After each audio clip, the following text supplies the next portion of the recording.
My name is Hannah. I am 28 years old, and the night I discovered my own family was plotting to use me like an ATM is burned into my memory. I was standing in the hallway of my parents' house, a place that never truly felt like home, when I heard my father's voice carry through the darkness. His words sliced through the quiet like a knife. Do not worry. We will make your sister pay for everything.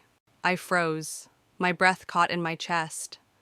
At first, I thought I had misheard him, but then James, my younger brother, asked softly, "Sister will pay." How my father's answer was calm, almost casual. She has a good job in New York. She owns a condo. She has money. She owes us after everything we did for her. That moment was the crack that split open a lifetime of hidden truths. For years, I had been the responsible one, the girl who worked shifts after school, while James played video games.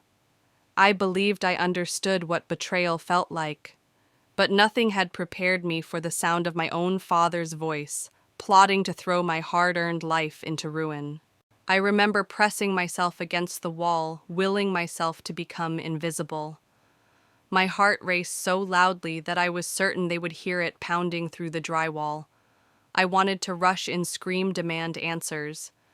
Instead, I stayed silent, because sometimes silence gives you more power than an outburst. In that silence, memories flooded back. The second-hand laptop I received at 14, while James unwrapped a brand-new gaming computer worth 3 times as much. The summer I begged to join a school trip only to be told to use my savings, while months later my parents paid for James's expensive computer camp. The countless nights I worked 20 hours a week at the grocery store building my own safety net, while my brother was handed an allowance for simply existing. All those moments built a pattern. But this was the confirmation. It was no longer about favoritism. It was a conspiracy. A calculated scheme to make me shoulder my brother's $40,000 gambling debt. And they were not ashamed. They spoke of it as though it was their right, as though I had been born to serve him. The weight of their words pressed down on me, yet underneath the shock, a strange clarity surfaced. For the first time I saw my family not as flawed parents and a careless brother, but as people willing to sacrifice me for their comfort. And that realization carried with it a powerful truth. I could no longer wait for them to change. I would have to change the story myself. That night became the beginning of my liberation. But before I tell you how I turned their plan upside down, I need to pause here. Because I know many of you listening have felt something similar, perhaps not a parent plotting to bury you in debt, but a moment when the people who should have loved you most betrayed you instead. If you have ever stood in that place wondering how the people you trusted could treat you like a tool rather than family, then you already understand the cold fire that burned through me in that hallway. And if this resonates with you, if you have ever been the scapegoat, the overlooked one, the person carrying the weight for everyone else, then you know why I am sharing this story. What would you have done in that hallway? Walked in and confronted them, or stayed hidden planning your escape? That question still lingers in my mind. Oh, I did not sleep that night. My body stayed rigid, my mind racing. I knew I had crossed an invisible line. I was no longer their daughter in the way they imagined. I had become their target. And from that moment forward, everything I built would need to be protected. This is where my story begins. The night I realized my family was willing to betray me for money, and the night I promised myself they would not take a single penny.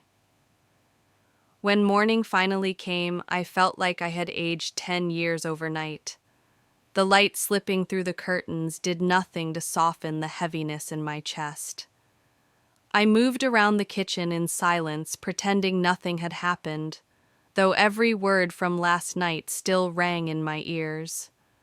My mother fussed over breakfast. James dragged himself in wearing yesterday's clothes, and my father read the paper like it was any other day.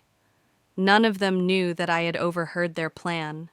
None of them knew I was already building walls inside my mind. As we sat at the table, the conversation circled around James's future, his job search, the possibility of a coding boot camp, how expensive tuition might be. I sipped my coffee and kept my face neutral. On the outside, I was the calm, dutiful daughter. On the inside, I was calculating. I had no intention of being their solution. I thought back to all the sacrifices I had made just to reach this point. Working weekends while my friends went to football games, missing sleep for years in college, skipping meals to pay for books, and now they wanted to erase all of it with one scheme as if my life was theirs to spend. The bitterness burned hot in my throat. But here's the thing, sometimes betrayal sharpens your focus. It forces you to see people for who they really are without the illusions you once clung to. That morning, I saw my parents clearly not as protectors, but as opportunists. I saw James not as a brother, but as a liability. I know many of you listening right now have been in a similar place. Maybe your family leaned on you until your back broke. Maybe you were the responsible one who paid the bills, kept the house running, or sacrificed your dreams while others coasted. If you've ever carried weight that was never yours to carry, then you already know the ache I felt that morning. And if this story speaks to you, let me ask you something. Where are you watching from right now? Tell me in the comments. Because these stories of betrayal, of family favoritism, they are not rare. They are everywhere. And if you've lived through one, you know how important it is to speak it aloud. I kept my answers short during breakfast. When my father mentioned family investments casually, my pulse quickened, but I just nodded as if I wasn't listening. I knew they were preparing to trap me with talk of opportunity and duty. They had no idea that I was already one step ahead. Later that afternoon, while my parents napped and James lounged in the living room, I went for a walk around the neighborhood. It was the same suburban block I had grown up on, white fences, trimmed lawns, the sound of sprinklers clicking in the distance. From the outside, our family still looked picture perfect.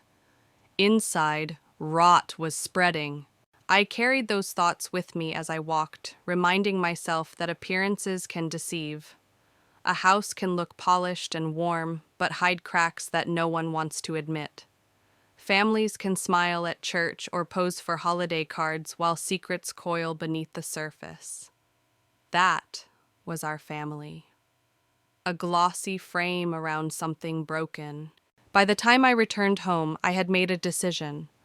I would no longer cling to their version of family. I would not wait for their approval because it would never come.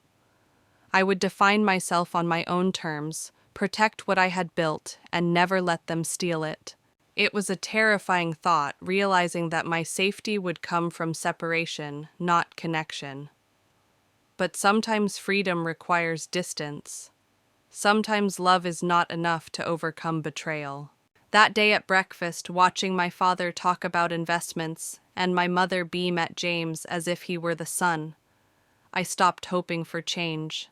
I stopped hoping for fairness. I began preparing for war, because once you see the truth, you cannot unsee it. And in that moment, with betrayal still echoing in my ears, I knew this story was no longer about what they wanted from me.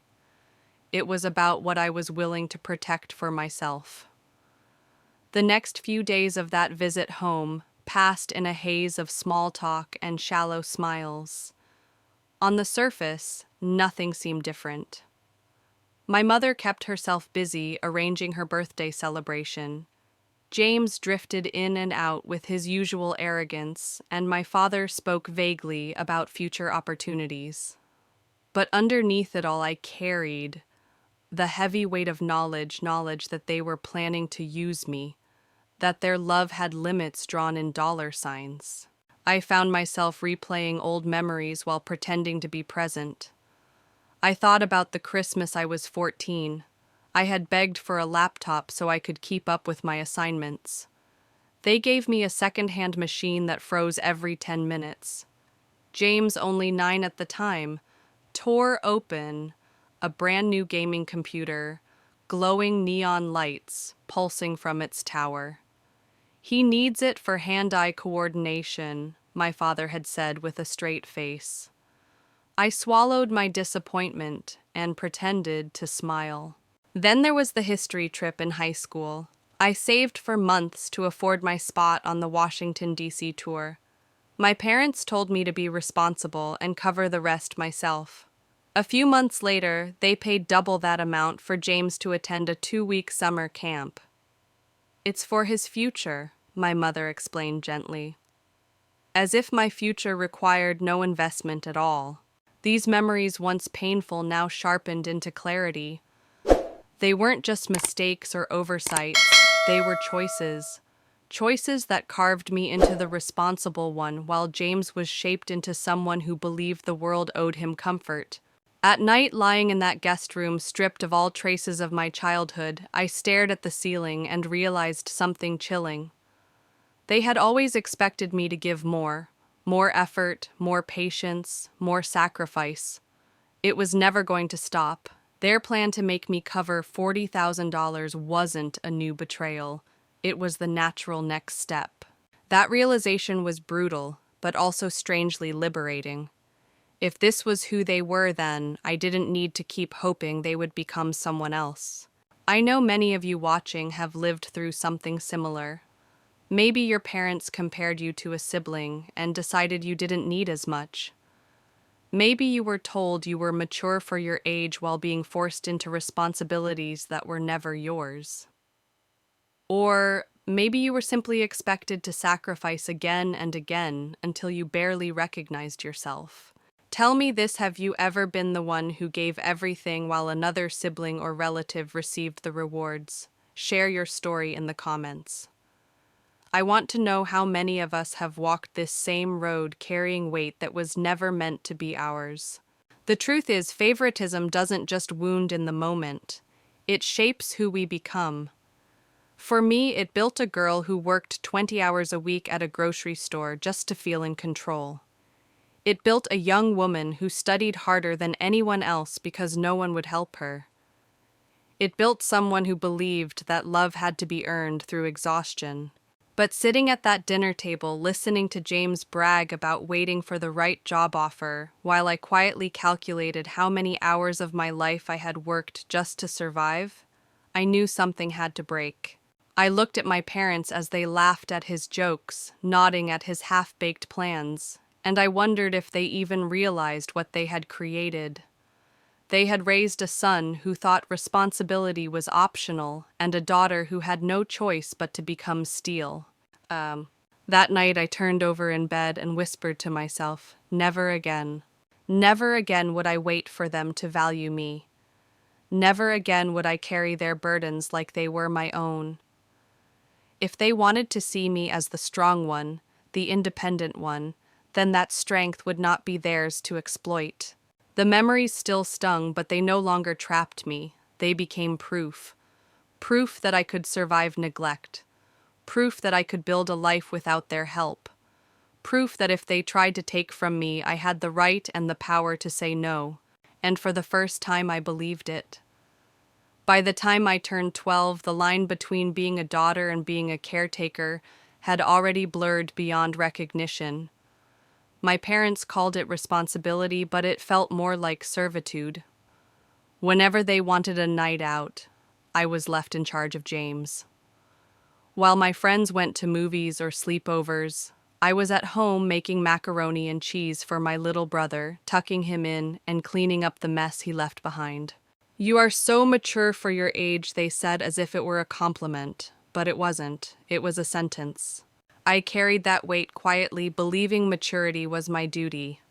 At 14, I begged for a laptop, not for games, but for schoolwork. I researched the cheapest options, explained how much it would help me. On Christmas morning, I unwrapped a second-hand machine that barely functioned. 2 hours later, James tore into the packaging of a brand new gaming computer. He didn't even say thank you before running upstairs to play. I remember standing there with my useless laptop blinking back tears. My father patted my shoulder and said, "Games help with coordination." My mother added, "You are strong enough to manage." That was the moment I realized strength was the excuse they used to deny me fairness. At 16, I took my first real job, a grocery store down the street, weekends and summers. I stocked shelves, bagged groceries, wiped sweat from my forehead as the hours dragged. My paycheck was small, but it was mine. Meanwhile, James received allowances just for existing. He bought sneakers, gadgets, even spent weekends with friends while I counted every dollar to cover things my parents refused to. "It builds character," my father said, smiling as if he were giving me a gift. But what it really built was resentment, layer by layer, each shift behind that register adding to the wall between us. I tried to believe there was some larger lesson in it all, that maybe hard work would make me tougher, smarter, better, prepared for the future. And in some ways it did. I learned how to manage money before most kids knew how to balance a checkbook. I learned the value of discipline, the comfort of knowing I could provide for myself. But it also built something darker, a belief that I was on my own, that no one would catch me if I fell, that the love I longed for had strings attached, always tangled with expectation. Looking back, I see how James grew in the opposite direction. At 18, he still couldn't do his own laundry. He threw tantrums when he didn't get his way. My parents laughed it off. He is just being a boy. They framed his participation certificates, cheered at his soccer games, and bragged about his mediocre achievements. Meanwhile, my awards collected dust in drawers. Do you know what it feels like to be invisible in your own family? To watch your every effort treated as ordinary, while the smallest success of someone else is celebrated like a miracle. It wears you down. It convinces you that nothing you do will ever be enough. I know some of you listening have lived through that. Maybe you were the one cleaning up, working harder, sacrificing more, while someone else was showered with praise. Maybe you were told you were mature, when really you were just abandoned to responsibilities that weren't yours. If that's you, then you already understand the loneliness that shaped me. Those years carved me into steel, but the steel came at a cost. My childhood disappeared under the weight of duties I never chose. My identity was forged in quiet kitchens and late-night grocery shifts while James slept soundly in the comfort of indulgence. So, by the time I graduated high school, I wasn't dreaming of family pride. I was dreaming of escape. I had stopped waiting for recognition. I had stopped hoping for equality. All I wanted was to get out to prove to myself that I could survive without them. And that hunger for freedom became the fire that carried me forward. When senior year of high school arrived, I thought maybe things would finally even out. I had done everything right. Perfect grades, honor societies, volunteer work, long hours at the grocery store. My teachers praised me as college material, the kind of student who would go far. But at home, the same pattern repeated itself. I remember asking for help to pay for a school trip to Washington, D.C. It was a chance to stand where history was made, to see the White House, to walk the steps of the Lincoln Memorial. My parents shook their heads. "Use your savings," my father said. So I did. I drained what little I had, convincing myself the experience was worth it. 6 months later, James asked to attend a 2-week computer camp. The tuition cost twice what my trip had. My parents didn't hesitate. They wrote the check and said it's an investment in his future. Those words cut deeper than they knew, because what they really meant was that my future wasn't worth investing in. Even when I graduated as valedictorian, they barely looked up. I gave my speech on perseverance and hard work while scanning the crowd, searching for pride on their faces. But all I saw was my mother nudging James, trying to keep him awake. That night, as neighbors congratulated me, I made a silent vow. If my family wouldn't recognize my worth, I would force the world to. I promised myself that one day my success would be undeniable.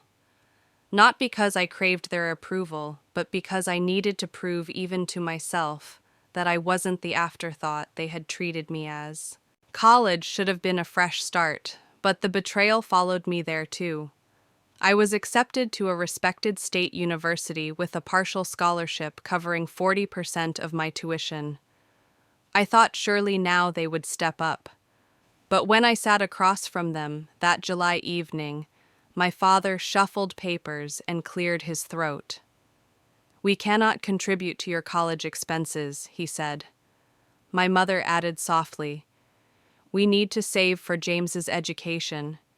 He was 3 years away from college, yet his future mattered more than my present." I didn't cry, I didn't argue. I simply asked about loan applications and financial aid forms. Because deep down, I already knew the answer. That night, I applied for more scholarships and 3 part-time jobs near campus. By September, I was working 15 hours at the university library plus weekends at a coffee shop. My schedule was brutal. I averaged 5 hours of sleep, caught every cold that went around, and ate more instant noodles than I cared to admit. But I never missed a class, never turned in an assignment late, never asked my parents for $1. And when they called, their conversations were always about James, his soccer games, his new laptop, his advanced program. They spoke about him like he was destined for greatness while I was treated like background noise. But here's the thing, hardship doesn't just wound you. It trains you. It sharpens you. It builds a kind of resilience that no one can take away. And in those years, I built mine brick by brick. If you've ever had to claw your way through school or work while others had everything handed to them, then you know what that feels like. You know the fire it lights inside. And if you're watching this now, hit that subscribe button and join this community, because here we recognize the ones who had to fight twice as hard for half as much. My parents thought denying me support would break me. Instead, it gave me strength, a strength they could never control. And that strength was about to carry me into the next chapter of my life, the chapter where all my sacrifices finally began to pay off.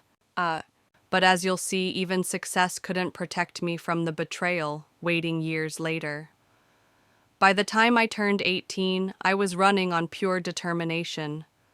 My high school years had been a marathon of work responsibility and exhaustion, but standing on that stage as valedictorian lit something inside me.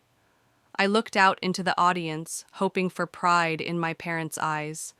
Instead, I saw my mother nudging James to pay attention, and my father checking his watch. The applause from teachers and classmates meant more than the silence from my own family. That night, as neighbors congratulated me and relatives shook my hand, I made a private promise. I would build a life so successful, so unshakable, that my family could never again pretend I was invisible.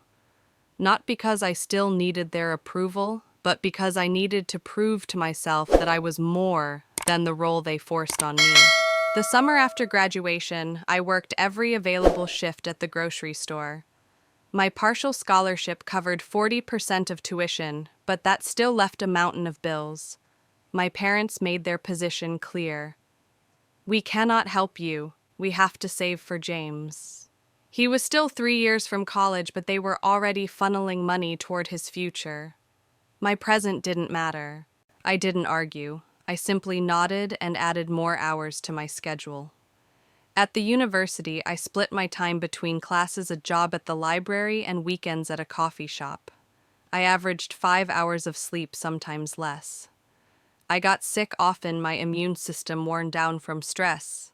But I never missed a class, never handed in an assignment late. Those years taught me discipline sharper than any lecture. I learned to stretch $1 until it screamed. I learned to manage time like it was a weapon. And I learned the power of silence, how to take every disappointment and turn it into fuel. By sophomore year, I discovered finance. Numbers made sense in a way people never had. Equations were fair. Models didn't play favorites. In finance, hard work was rewarded directly. I threw myself into it and professors noticed. One recommended me for an internship in New York City, the kind of opportunity I used to dream about while bagging groceries. The internship paid enough for a tiny sublet barely larger than a closet, but it was mine. And for the first time, I tasted independence. I wasn't just surviving, I was building. When senior year ended, that firm offered me a full-time job. The starting salary felt like winning the lottery after years of counting pennies. I called my parents with the news. Their reaction: "That sounds nice, honey. By the way, James just got into a summer program at MIT. We are so proud of him." It was like a knife, but it was also confirmation of everything I already knew. Their pride would never be mine to claim. So I built pride on my own terms. At 22, I moved into a tiny studio in New York. It was cramped and loud, but it was freedom. I opened savings accounts, chipped away at loans, lived frugally. Every dollar had a purpose: student loan, repayment, emergency fund, future home. I became obsessed with building security brick by brick the way other people build dreams. By 26, I had repaid my loans, stacked an emergency fund, and started investing for retirement. By 27, I signed the papers on a one-bedroom condo in Brooklyn. That moment, the pen in my hand, the keys in my palm, was the real graduation. A home bought with my own sacrifices. Standing in that space, empty but full of possibility, I realized something important. I had been denied support all my life, yet here I was, creating stability no one could take from me. I didn't need their approval. I didn't need their validation. I had built myself, But what I didn't know then was that no matter how high I climbed, my family was still waiting, still scheming to pull me back down. And that battle was closer than I realized. At 28, I had everything I once dreamed about: a career in finance that was thriving, a one-bedroom condo in Brooklyn bought entirely with my own hard work, friends who felt more like family than the people who shared my blood. I wasn't rich by Wall Street standards, but I had security, stability, freedom. And for the first time, I believed I was untouchable. So, when my mother's 55th birthday arrived, I packed an expensive handbag she had hinted about for months and boarded a flight back to Pennsylvania. It had been almost 8 months since my last visit, and though my relationship with my parents was still distant, I couldn't bring myself to ignore the occasion. The moment I walked in, I felt the familiar chill. My father offered a quick side hug before retreating to the baseball game on TV. My mother smiled at the gift, but her eyes stayed guarded. James appeared from the kitchen, beer in hand, his designer watch glinting under the light. He smirked. "The corporate drone returns. How's life in the big city, sis?" "Busy but good," I said neutrally. I had learned long ago that sharing details of my success only made the silence thicker. Dinner was the same performance as always. James talked about maybe applying for jobs, maybe starting a coding boot camp, maybe launching his career. My parents nodded and praised every half-formed idea. When the topic of tuition came up, my mother said brightly, "The program cost $12,000, but we think it's worth the investment." I nearly laughed. Years ago, they had refused to cover even part of my tuition. But for James, no price was too high. After dinner, James went out to meet friends. I stayed behind helping my mother clean the kitchen. We spoke about her garden, about neighbors, about the restaurant reservation for the next night. On the surface, it was polite. Underneath, it was hollow. We weren't mother and daughter, we were acquaintances. Later that night, restless in the guest room that used to be mine, I decided to go downstairs for water. That's when I heard the front door open and close.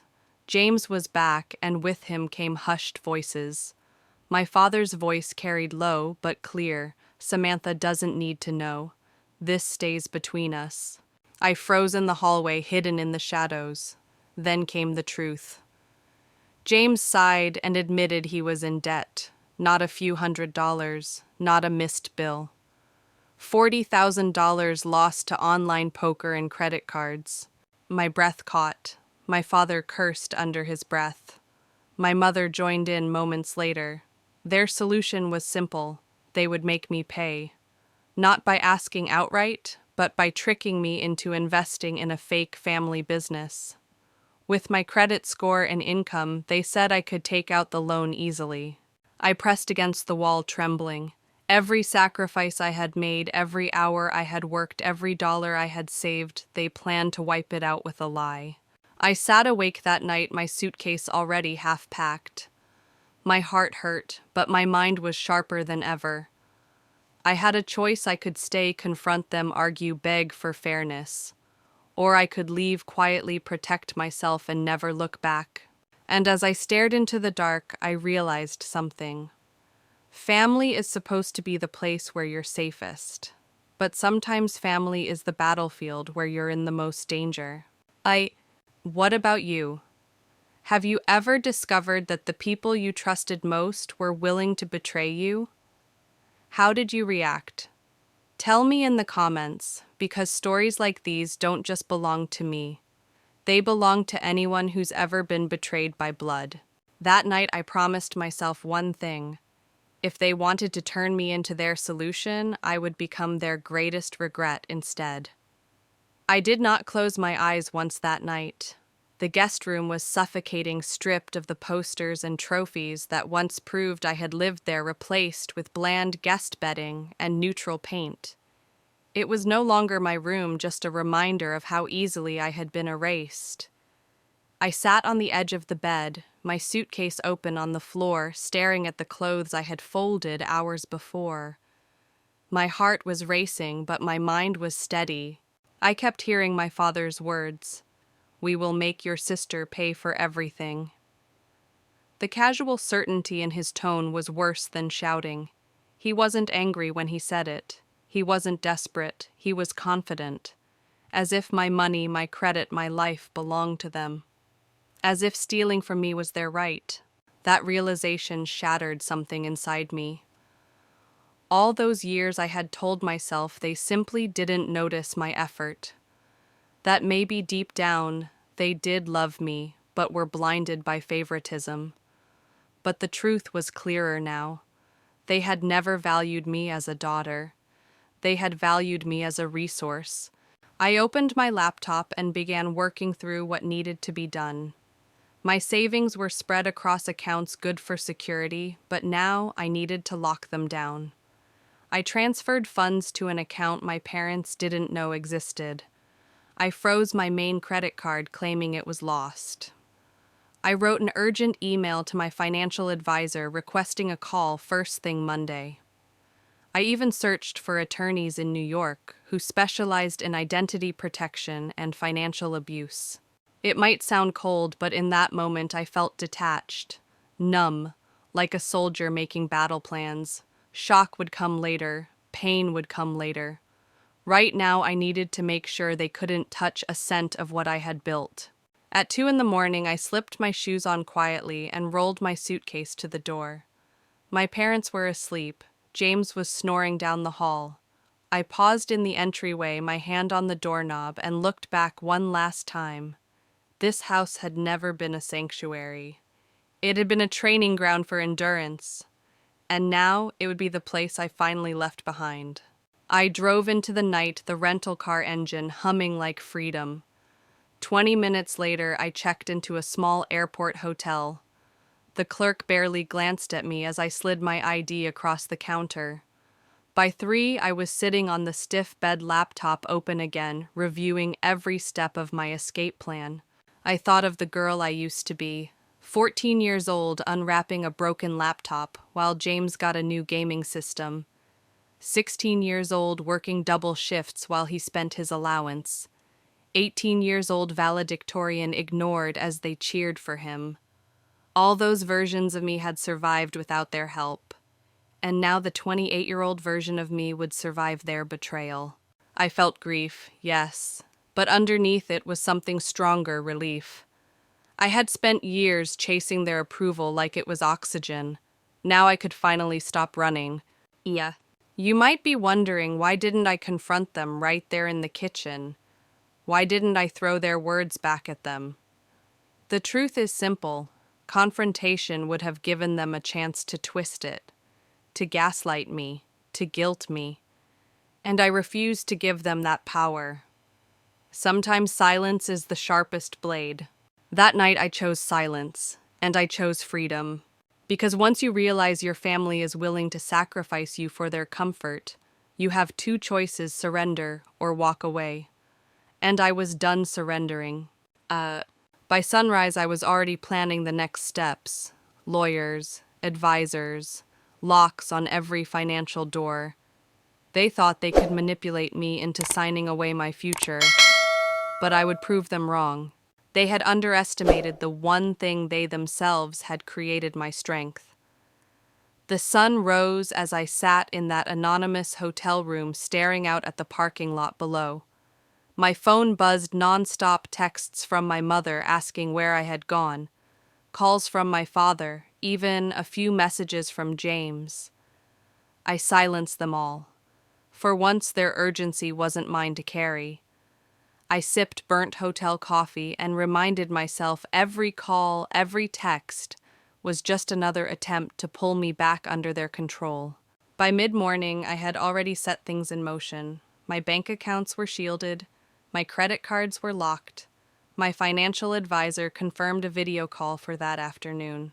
She was shocked when I explained in vague terms that I suspected a family member might try to use my identity. "You acted quickly," she said. "Most people don't realize until it's too late." That validation steadied me. I wasn't being dramatic. I was being smart. Still, the grief was real. As I watched the planes take off outside the hotel window, I thought about the little girl I once was, the girl who had begged for attention, the teenager who had worked herself to exhaustion, hoping her parents might finally see her worth. And now the adult who realized that all along she had never been a daughter in their eyes, only a backup plan. I changed my flight back to New York, paid the penalty fee without hesitation. I wanted out of Pennsylvania as quickly as possible. As I sat at the gate, boarding pass in hand, I felt a strange mix of devastation and strength. I was losing my family, yes, but maybe I was gaining myself. When I landed at LaGuardia and unlocked the door to my Brooklyn condo, a wave of peace washed over me. My home, bought with my own money, protected by my own sacrifices. No one could take this from me. I opened every window, letting the cool air sweep through. It felt like clearing out the last of their poison. That night I cried, not just for the betrayal I had uncovered, but for every version of myself that had been denied love. The child overlooked, the teen ignored, the young woman exploited. And when the tears finally dried, I felt something new: relief. The exhausting chase for approval was over. The next morning, I met with my financial advisor again, then spoke to a lawyer specializing in financial abuse. She told me to document everything: texts, emails, even conversations. "If they try anything, you'll be ready," she said. For the first time, I felt like someone was standing beside me, guiding me through the storm. But I also knew something else. The confrontation was coming. I couldn't hide forever. At some point, I would have to face them, look them in the eye, and tell them that their plan had failed. And that would be the true test. Because here's the thing, I had secured my money, I had built my walls. But the battle ahead wasn't just financial, it was emotional. It was about finally saying no to a family that had fed on my silence for years. Do you think you could do it? If you were in my shoes, could you look your parents in the eye and tell them never again? Think about it. Because that moment was coming, and I had to decide how far I was willing to go. As I closed my laptop that night, I whispered to myself, "Next time they'll hear the truth." And I meant it. When Monday evening arrived, I knew it was time. I had avoided their calls all weekend, ignored their texts, even blocked a few numbers when the notifications became overwhelming. But avoidance wasn't enough. If I wanted freedom, I needed to say the words out loud. To cut the cord, they kept tying around my throat. At 8 o'clock sharp, I opened my laptop and initiated a video call. My hands trembled, but my voice was steady. My parents appeared first, their faces already tight with anger. James joined a moment later, looking annoyed, like I had interrupted his evening. "Samantha, what on earth is going on?" my mother demanded. "You left without saying goodbye. Do you have any idea how embarrassing that was for me?" Embarrassing, that was her word. Not betrayal, not hurt, embarrassment. "I had an emergency," I replied evenly. Then I leaned closer to the camera. "And I overheard your conversation Friday night." Silence. My father's face went pale. James looked away. My mother blinked, confused. What conversation, she asked. "The one about James's gambling debt. The one about $40,000 on poker sites and credit cards. The one where you said, and I quote, 'We will make your sister pay for everything.'" My mother's mouth fell open. She turned to my father, shock in her eyes. Clearly, she hadn't known the full truth. My father started to speak defensive. "We were just discussing options." I cut him off. "No. You were plotting. You called me a corporate drone with money to spare. You planned to manipulate me into signing a loan in my name. You weren't discussing, you were scheming." James scoffed. "Wow. You were eavesdropping on a private conversation, real mature, sis." I stared at the screen. "Interesting that you're more upset about me overhearing than about the fact that you tried to defraud me." My father's jaw clenched. "We were going to propose a family business, something that would benefit everyone." "Stop lying," I said. I heard every word. My mother began to cry. Whether it was guilt or performance, I couldn't tell. "Families help each other," she sobbed. "James made mistakes, but he's still your brother." "When has this family ever helped me?" I asked. "When I worked 2 jobs to afford college. When I begged for support, and you told me to figure it out. When every success I earned was dismissed while James's mediocrity was celebrated. No, this isn't about helping each other. It's about using me. And I won't let you." My father slammed his fist on the desk. "You have always been selfish, Samantha. Always thinking only of yourself." I laughed coldly. "Selfish. I built my life from nothing because you refused to help me. And now you call me selfish because I won't hand it over to cover James's gambling addiction."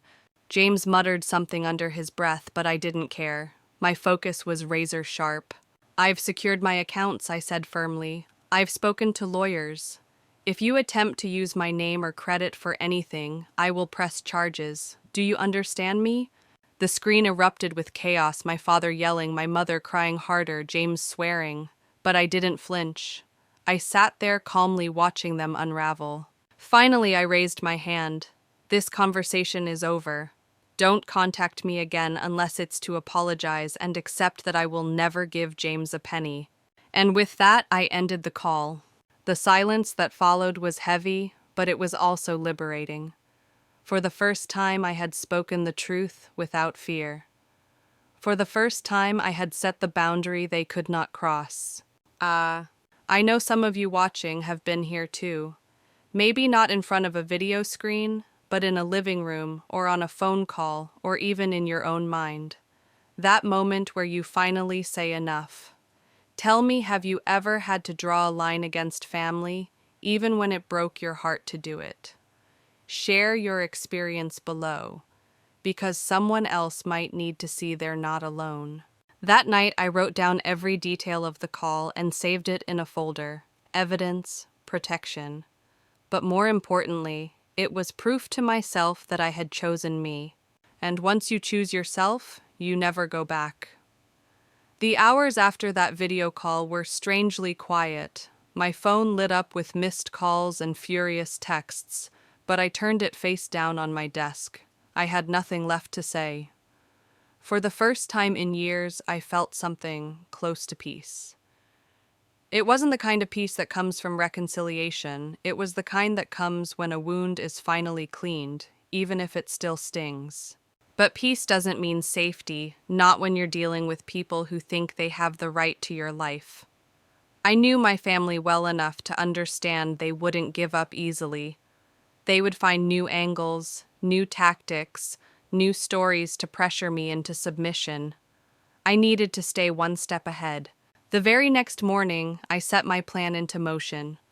I transferred all my investment accounts to new institutions, far away from anything my parents might know about. I updated every password I owned and enabled two-factor authentication on every platform. I froze my credit reports, making it impossible for anyone to take out a loan in my name without jumping through legal hoops. Then came the hardest step. I updated my will. My parents and James were removed as beneficiaries.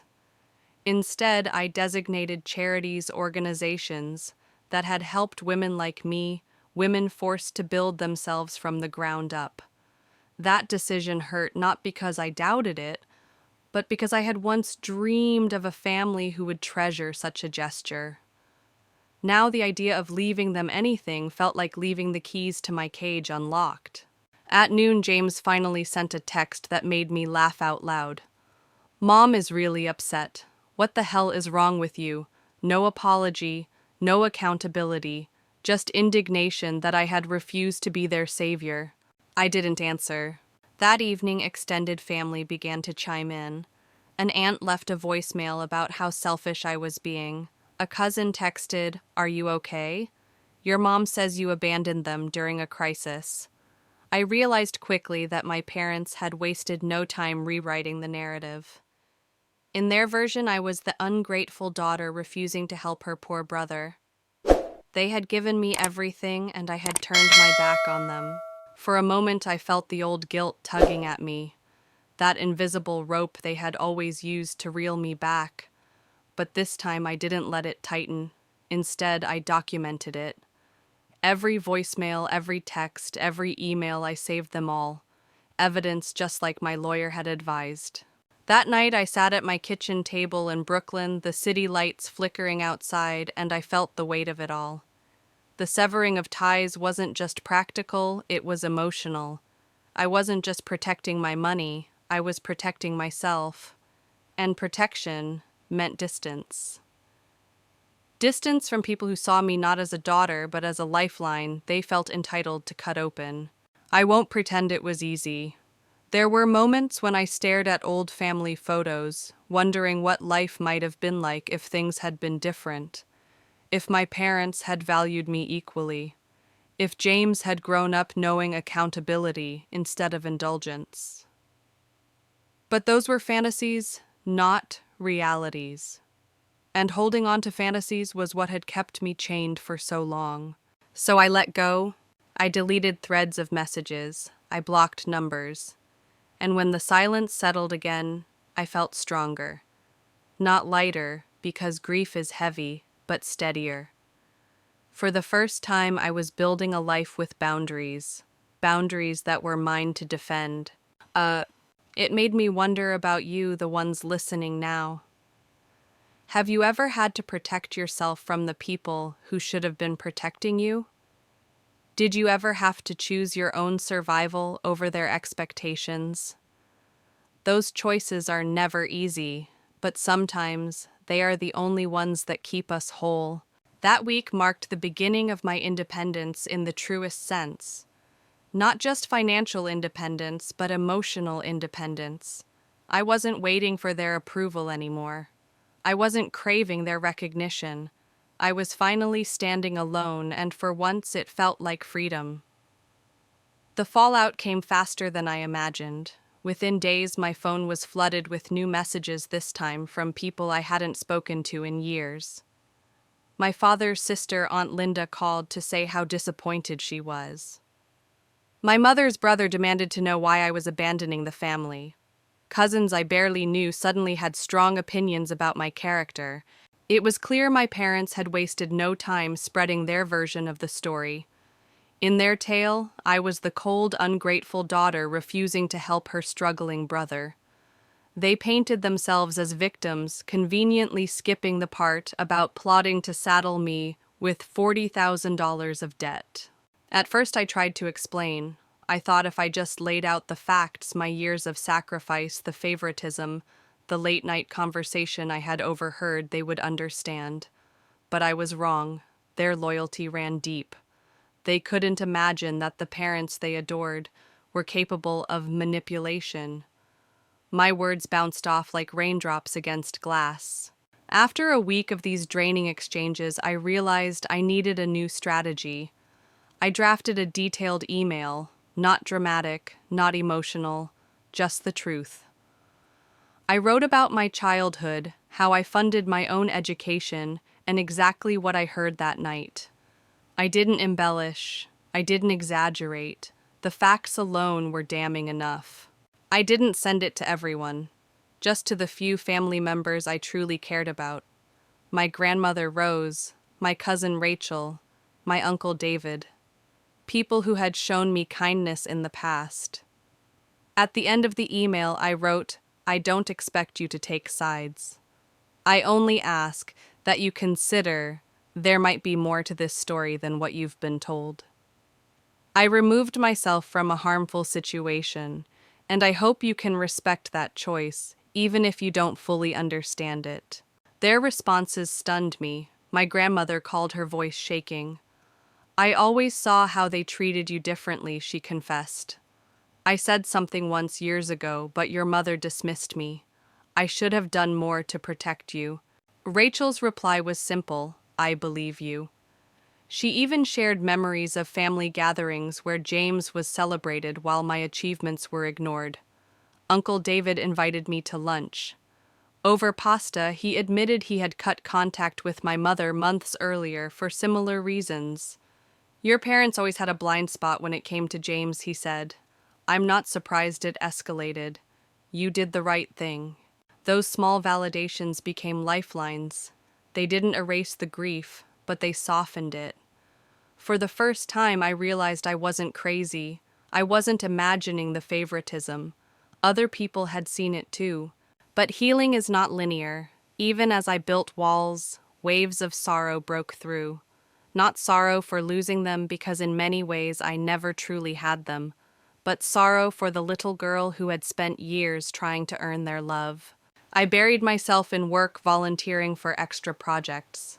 My boss thought I was ambitious. In reality, I was distracted. At night, I leaned on friends who felt more like family than anyone related by blood. Slowly, I began to open up about my story, and with each telling, the shame lessened, replaced by strength. But here's the part I didn't expect. The more distance I put between myself and my parents, the clearer my future became. I wasn't just protecting my finances. I was building a new life, a life free from manipulation, a life where love wasn't conditional on sacrifice. And that's when the next twist appeared, the chance to move across the country, to start over in a city where their reach could never touch me again. Would I take it, or would I stay and keep fighting ghosts? Stick with me, because the choice I made changed everything. 3 months after that confrontation, the opportunity I never saw coming arrived. My company announced an opening in their San Francisco office. It wasn't a promotion, just a lateral transfer, but it offered something I craved more than any raise: distance. A chance to move 3,000 miles away from Pennsylvania to a city where every street corner wouldn't remind me of betrayal. I applied immediately. When the approval came through, I sold my Brooklyn condo for a modest profit and began sorting my life into boxes. Every object became a question. Does this belong in my new life, or is it just a relic of the old one? Childhood mementos, photos, dusty trophies, old report cards went into a storage bin. Not thrown away, but not displayed either. They no longer had power over me. San Francisco was a revelation. I rented an apartment with a view of the bay, sunlight spilling across the hardwood floors each morning. I joined a hiking club, made new friends, and built routines that weren't shaped by fear. For the first time, I wasn't surviving, I was living. And I found something else I didn't expect: a support group for adults from dysfunctional families. At first, I hesitated. Sitting in a circle with strangers admitting aloud that my own parents had plotted to use me felt terrifying. But as others shared their stories, I recognized patterns that mirrored mine. Parents who exploited siblings, who manipulated relatives, who excused it all. I wasn't alone. Week after week I returned. Slowly I opened up. I told them about the second-hand laptop, the double shifts, the video call where I finally said enough. Each time I spoke, the shame grew smaller. Each time I listened, my strength grew larger. Through the group, I met people like Aiden, whose parents had taken out a mortgage in his name without telling him, and Taylor, whose mother turned the whole family against her when she refused to pay her debts. Different details, same wound. Family treating love like a transaction. Taylor said something one evening that carved itself into my memory. The hardest part is accepting they'll never be the parents you needed. No matter what you do, they'll never love you the way you deserve. Her words stung because they were true, and yet they were also freeing. I no longer had to keep trying. Meanwhile, news from back home trickled in through the few relatives I still trusted. James filed for bankruptcy. My parents had cashed out retirement savings to cover his mistakes. My father had taken a second job. My mother sold jewelry. The house that once looked picture perfect now carried cracks that couldn't be hidden. Did I feel pity? A little? Did I feel responsibility? None. They had made their choices, and I had finally made mine. Sitting by the bay one evening, I realized something profound. Family isn't just the people you're born into. Sometimes family is the friends who sit with you through tears, the support group that listens without judgment, the colleagues who cheer your victories, the people who see you not as a resource, not as a scapegoat, but as a whole person. That was my family now, and I was finally free to embrace it. If you've ever had to walk away from toxic family ties, then you know the strange mix of grief and relief it brings. Hit subscribe and join this community, because here we honor the courage it takes to choose freedom over chains. San Francisco wasn't just a new city, it was proof. Proof that life after betrayal is not only possible, it can be beautiful. And yet, just when I thought the story had ended, something unexpected landed in my inbox. A name I hadn't seen in years, a message that would test everything I had learned. It was an ordinary Tuesday morning when the email appeared. I had just poured coffee, sunlight warming the edge of my desk when I saw the name in my inbox: James Wilson, my brother. The subject line read, "Long overdue." For a long moment I just stared at it. My first instinct was to delete it unread. After all, silence had become my shield. But curiosity, dangerous and heavy, pulled me in. I clicked. The message was nothing like the smug, entitled brother I remembered. James admitted he had been in therapy for a year, working through his gambling addiction. He wrote about filing for bankruptcy, about supporting himself with 2 jobs, about living with roommates in a cramped apartment. He said he finally understood what I had lived through, because now, for the first time, he was living it too. Then came the line that made my throat tighten. "What I tried to do to you was inexcusable. There is no justification for attempting to burden you with my debts, or for the years of favoritism that led me there. I am genuinely sorry." I read it 3 times, searching for manipulation, for hidden angles. But the tone was different, honest, humbled, and that unsettled me more than his cruelty ever had. I called my therapist that evening. "What do you want to do?" she asked after I read her the email. "I don't know," I admitted. Part of me wanted to slam the door shut forever. Another part wondered if people really could change. Could the boy who had laughed as my parents dismissed me truly become a man capable of remorse? "There's no right answer," she told me. Only what feels safe for you. For 2 weeks, I sat with the email. I discussed it in therapy, shared it with close friends, turned it over in my mind like a stone in my palm. Finally, I wrote a reply. Short, careful. Thank you for your apology. I need time to consider what, if any, relationship I might want with you. Please respect that boundary. His response came within hours, I understand. Take all the time you need. I'm grateful you even wrote back.